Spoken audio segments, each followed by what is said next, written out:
Hello అందరికీ.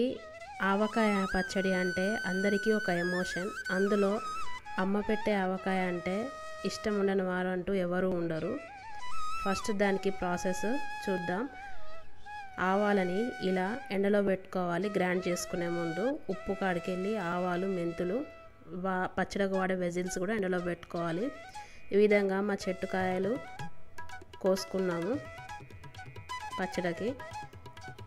పచ్చడికి పుల్లటి కాయలు సెలెక్ట్ చేసుకుంటే చాలా టేస్టీగా ఉంటుంది. తీయటి కాయలు పెట్టద్దు పచ్చడికి. కొంచెం పుల్లగా ఉండేటట్టు చూసుకోవాలి. కాయల్ని ఇలా రౌండ్గా ఉండాలి, పుల్లగా. ఈ రకం కాయలు అయితే చాలా బాగుంటాయి. వాటర్లో ఒక 20 నిమిషాలు నానబెట్టుకోవాలి. అన్న గమ్ లాంటివి ఏమన్నా ఉంటే పోతాయి. ఈ విధంగా కడుక్కోవాలి మంచిగా నీట్గా. ఈ విధంగా కడుక్కున్నాక ఒక క్లాత్ తోటి తుడుచుకోవాలి. తడినంతా కూడా తుడుచుకొని తొడిమెల్ని తీసేసుకోవాలి.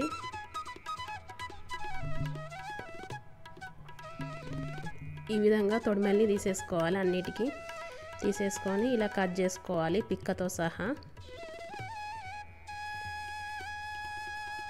ఈ విధంగా పిక్కతో పెట్టే పచ్చడి మంచిగా టేస్టీగా నిలువగా ఉంటుంది పచ్చడి. ఈ పచ్చడి పెట్టే ప్రాసెస్లో తడి అనేది ఎక్కడ లేకుండా చూసుకోవాలి. ఈ విధంగా సైజుని బట్టి కట్ చేసుకోవాలి ముక్కల్ని. కట్ చేసుకున్నాక ఈ విధంగా మొత్తం జీడి లేకుండా తుడుచుకొని ఇలా లోపల ఉన్న లేయర్ని మొత్తం చాకుతో తీసేసుకొని ఒక క్లాత్ తోటి తుడుచుకోవాలి. ఫస్ట్ అయితే ఈ గ్లాస్ జార్కి ఇలా కచ్చాపచ్చగా దంచిన వెల్లుల్లి పూసి పెట్టుకోవాలి. ఈ విధంగా ముక్కలు కట్ చేసుకున్నాక 8 గిన్నెల దాకా వచ్చాయి ముక్కలు మాకు. గిన్నె చొప్పున లెక్క 8 గిన్నెల మామిడికాయ ముక్కలు.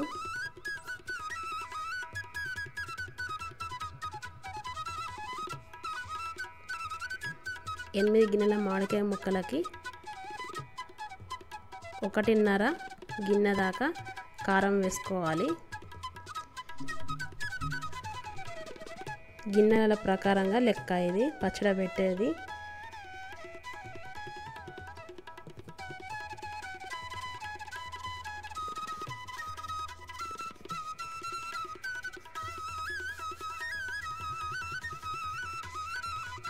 మీరు ఏ గిన్నెతో అయితే కొలుచుకుంటారో అదే గిన్నెతోటి కారం, ఉప్పు అన్నీ కొలుచుకోవాలి. ఈ విధంగా 8 గిన్నెలు అయ్యాయి మామిడికాయ ముక్కలు. ఈ 8 గిన్నెల మామిడికాయ ముక్కలకి ఒక గిన్నె నూనె పోసుకున్నాను. అంటే 1 లీటర్ పల్లి నూనె వాడాలి పచ్చడికి. చాలా టేస్టీగా ఉంటుంది. మరి ఏ నూనె కూడా వాడద్దు. పల్లి నూనె అయితే చాలా కమ్మగా టేస్టీగా ఉంటుంది.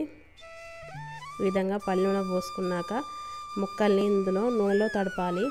ఈ విధంగా చేయడం వల్ల సంవత్సరం అంతా కూడా ముక్క గట్టిగా ఉంటుంది, పచ్చడి పాడు కాకుండా ఉంటుంది. ఈ విధంగా మొత్తం నూనెలో కలుపుకోవాలి ముక్కలన్నిటినీ కూడా.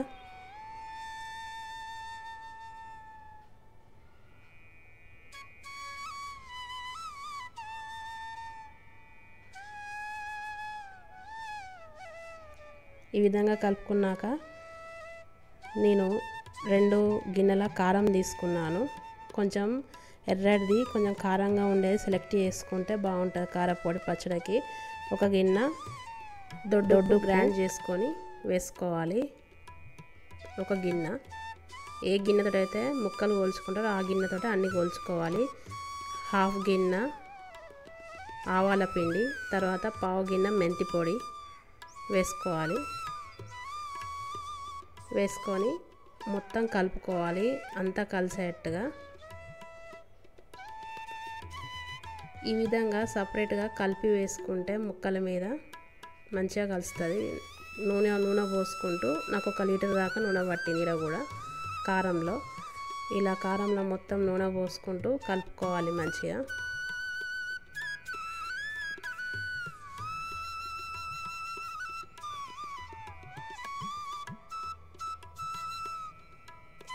ఇలా అన్నీ వేసి కలుపుకున్న వాటిని ఇలా మామిడికాయ ముక్కల్లో వేసుకోవాలి.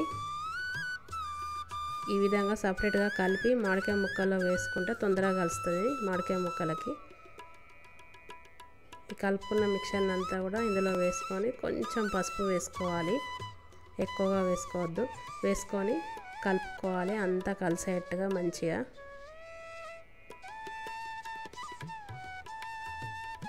ఈ కారం, మెంతి పొడి, ఆవపిండి అంతా కలిసేట్టుగా కలుపుకోవాలి. పావు గిన్నె దంచిన వెల్లుల్లి వేసుకోవాలి, కచ్చపచ్చగా దంచుకోవాలి. పావు గిన్నె వేసుకోవాలి వెల్లుల్లి. ఇష్టం ఉన్న వాళ్ళైతే హాఫ్ గిన్నె దాకా కూడా వేసుకోవచ్చు వెల్లుల్లిని. ఈ విధంగా మొత్తం కలిసేట్టుగా కలుపుకోవాలి. తడి అనేది లేకుండా చూసుకోవాలి చేతులకి పచ్చడి కలిపేటప్పుడు.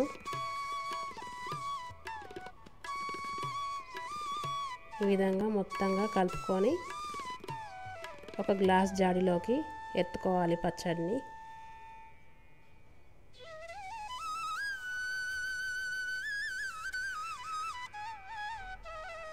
ఇక్కడ ఉప్పు అనేది కొంచెం తక్కువ పడితే చూసుకొని సరి చేసుకోవచ్చు కలిపేటప్పుడే. ఈ విధంగా గ్లాస్ జాడీలోకి ఎత్తుకోవాలి పచ్చడిని.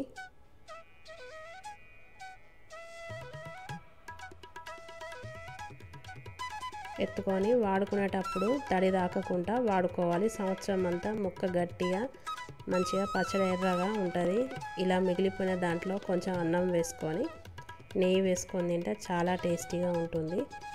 పచ్చడికి ఎప్పుడైనా ఎర్రటి కారాన్ని వాడితే పచ్చడి రుచి అనేది చాలా టేస్టీగా వస్తుంది. అంతే, ఎంతో సింపుల్గా ఆవకాయ పచ్చడి తయారైపోయింది.